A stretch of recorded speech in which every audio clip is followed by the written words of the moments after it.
이 사람은 누구나 태어난 이상 때가 되면 죽음을 맞이한다는 객관적인 사실은 A에 해당합니다. 하지만 죽음에 대해 가니까 모두가 불안과 우울을 겪지 않습니다. 내부는 그 원인은 바로 B, 죽음에 대한 나의 해석이었습니다. 누군가는 죽음을 인지하는 순간 오히려 인생의 유한성을 깨닫고 인생에 대한 무거운 족쇄가 풀릴 수도 있는 일입니다. 하지만 나는 죽음을 피할 수 없는 종말이다. 내게서 소중한 것을 앗아가는 비극이라 해석했고 그 해석이 나를 불안하고 우울하게 만들었습니다. 그러나 불안이 일어나는 방식을 알게 되고 객관적인 사실 때문이 아니라는 것을 깨달다 변화의 여지를 발견할 수가 있었습니다. 나의 관점과 해석을 바꾸면 결과값이 달라진다는 사실 하나에 큰 위안을 얻었습니다. 나의 관점을 바꾼다고 하는 것도 딱히 쉬운 일은 아니지만 이미 벌어진 사건이나 객관적 사실을 바꾸는 것보다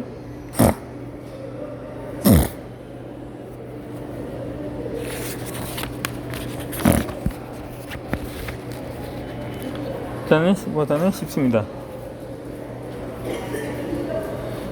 후자는 절대로 바꿀 수 없으니 말입니다. 색안경을 끼고 바라보는 세상이 있습니다.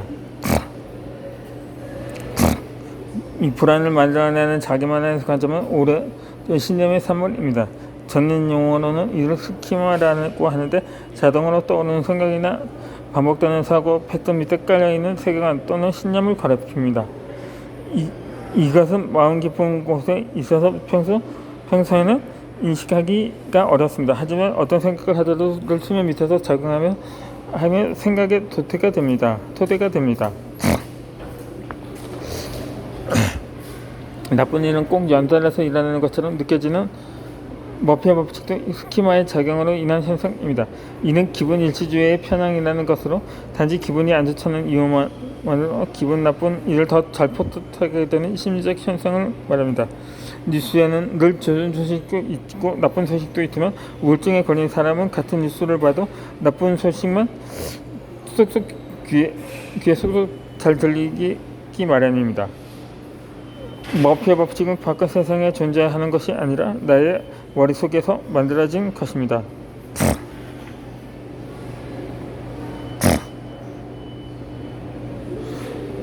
마치 빨간색 필름이 붙은 색안경을 쓰고 바라보면 빨간 세상이 보이는 것과 같습니다. 빨간 색안경을 쓰고 있는 사람에게는 빨갛게 이렇게 보이는 세상이 진실입니다. 하지만 모든 사람이 빨간 세상을 보는 것은 아닙니다. 인상심리학자이다 정신과 의사인 아담 백은 바로 이 지점에서 불안을 치료한 실마리를 찾았습니다. 그는 우울증 환자들이 대체로 부정적인 생각을 반복한다는 공통점에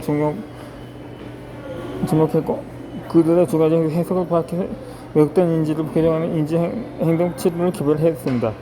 자기는 주관적 관점은 객관화의 보통을 이끈 것입니다. 코 위에 얹어놓았던 색안경을 벗으면 세상은 본래의 다채로운 색깔을 되찾습니다.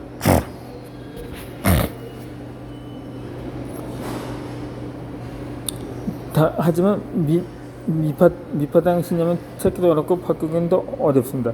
내가 무슨 색의 안경을 쓰고 있는지 아는 일이 말처럼 쉽지 않다는 뜻입니다. 다만 앞서 내 경험에서 말했듯이 색깔이 있는 안경을 쓰고 있다는 사실을 아는 것만으로도 큰 도움이 됩니다. 아런 백도 신축 과정에서 신념 그 자체보다는 그 신념을 바탕으로 하게 되는 생각을 주로 다루었습니다. 주관적인 것을 객관적으로 바꿔보는 일은 혼자서 하기 어렵습니다. 그러니 고민되는 일이 있을 때는 혼자 생각하기보다 다른 사람과 함께 논의하는 것이 좋습니다.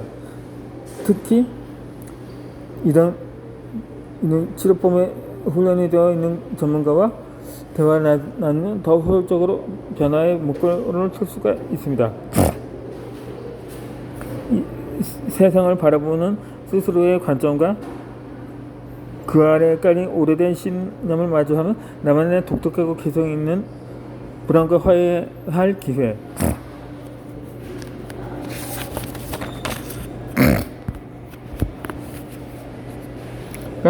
가 생깁니다. 지극히 개인적인 나의 불안을 이해하는 것은 나 자신을 이해하는 데 도움이 되기에 곧 나와의 관계를 잘 맺어 나가기 좋은 시작점이 됩니다.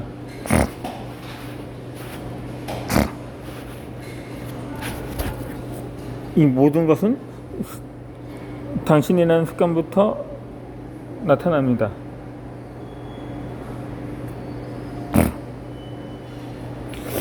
이 미라클 모닝이 처음 등장했을 때 출퇴근만 간신히 하던 평일을 생산적으로 쓸 수 있기 때문에 당착에 시작했던 적이 있습니다.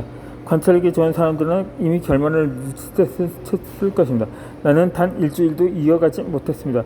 내가 하고자 했던 루틴은 평소보다 1시간 일찍 일어나서 운동하는 것이었습니다. 하지만 기자 시간을 당기는 것은 물론 새벽 운동은 더더욱 쉽지 않았습니다. 운동이 건강한 삶을 위한 것이 습관이라는 것은 피해 참을 수는 압니다. 하지만 늘 하던 대로 누워 있었습니다.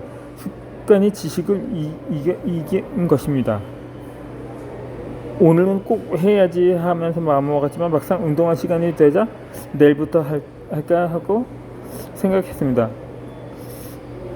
결국은 습관이 의지도 이긴 셈입니다. 그런데 이러한 나의 행동만이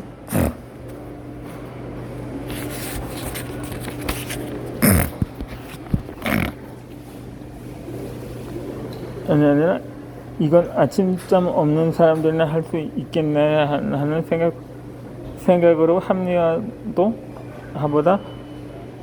하기도 하고 나보다 잘난 사람들도 열심히 하는데 내가 이래도 되나라는 파생된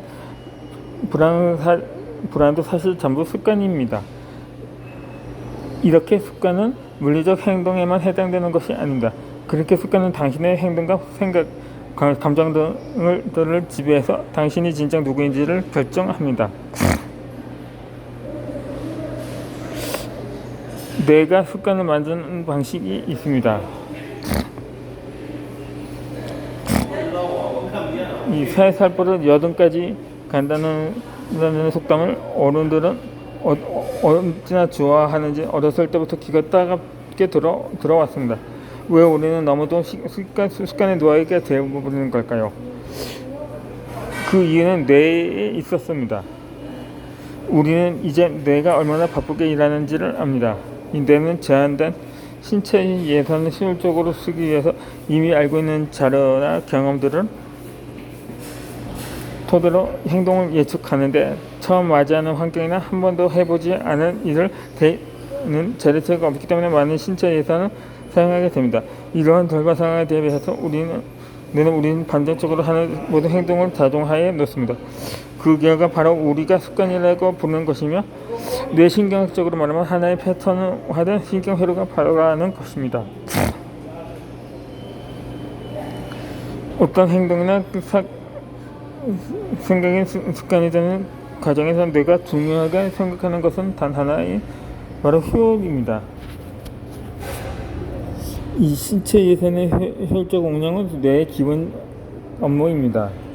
그러니 예산을 낭비하지 않기 위해 우리가 반복하는 것들은 전부 다 습관이 됩니다. 그런데 뇌는 무언가를 습관으로 프로그래밍하면서 이것이 좋은 습관인지 나쁜 습관인지를 구별하지 않습니다. 여기가 당신의 밑줄을 긋고 별표를 쳐야 하는 지점입니다. 이 뇌는 장기적으로 당신의 삶에 도움이 될지 해가 될지는 신경습관 후에 습관을 삼는 것이 아닙니다.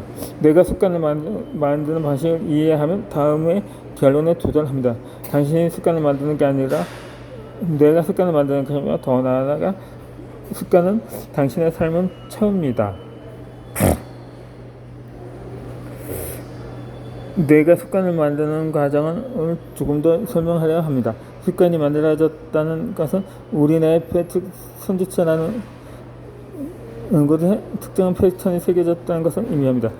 배측 선두체는 이미 새겨진 패턴을 충실히 따르는 우직한 신뢰입니다. 그는 패턴을 그대로 수행하는 일에 최선을 다합니다.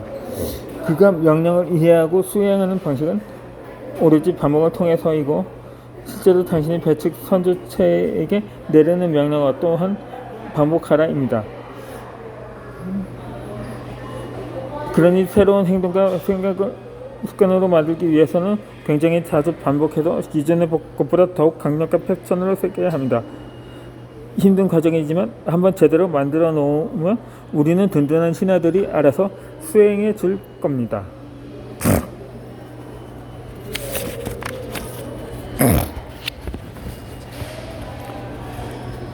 당신이라는 습관입니다. 이 미국의 레전드 시트콤인 프렌즈에서 주인공 모니카가 남자친구에게 자신의 습관들을 설명하는 장면이 나옵니다. 잠은 꼭 침대의 오른쪽에서 자야 하고 이불의 나베는 오른쪽 하단에, 꽃무늬는 베개 쪽으로 향해야 합니다. 그렇게 자신의 습관을 털어놓고 모니카는 나는 이렇게 이상한 사람인데 내 남자친구인 당신한테는 이런 이상한 점이 하나도 없으니 말도 안 된다고 말합니다. 누군가는 모니카가 말하는 습관을 보고 저건 습관이 아니라 강박적인 취향 아니라고 생각했을지도 모르겠습니다. 물론 이는 오해고 그 오해인데 그 이유는 우리가 습관이라는 것을 너무 피상적으로 알기 때문입니다. 일반적으로 좋은 습관이라고 하면 그냥 접신 식사나 특별한 운동 같은 것들은 떠오릅니다. 나쁜 습관의 대표적인 예는 불규칙적인 수면 시간이나 과도한 음주 및 흡연 등에 있습니다. 하지만 겉으로는 드러나는 행동만 습관이 아닙니다.